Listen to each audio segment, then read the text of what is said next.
DM HM సార్కి మా ధన్యవాదాలు. గత మేము 1 ఇయర్ నుంచి కూడా డిఎస్సి ఎగ్జామ్ రాసినప్పటి నుంచి కూడా మేము ప్రయాణికులు చాలా ఇబ్బంది పడుతున్నాము. చెప్తున్నాం మధ్యలో తీసేసారు, కొన్ని బస్సులు తీసేసారండి.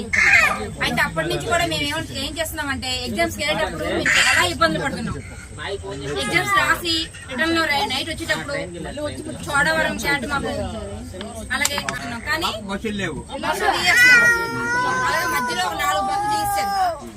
మేము ఎడ్యుకేటెడ్ గా మేము చెప్తున్నాం, చాలా మంది కూడా హాస్పిటల్ నుంచి కనీసం అడుగుతుంటే బస్సులు మధ్యలో ఆగిపోయిందమ్మా, చేసామమ్మా అంటున్నారు. ఎప్పుడు వస్తుందో తెలియదు అంటున్నారు టైం. చిన్నపిల్లలతో ఇబ్బంది పడుతున్నారు, ముసలి ఇబ్బంది పడుతున్నారు. దయచేసి పాడేరు కారణంగా బస్సుల మధ్యలో తీసేసి సీట్లు ఉంటేనే కూర్చోండి, లేదంటే స్టాండింగ్ అయితే మాత్రం ఉంచగానే చెప్పారు. మొన్న కూడా నేను చాలా ఇబ్బంది పడ్డాం. మేము ఇబ్బంది పడుతుంటే బస్సులు వెయ్యాలని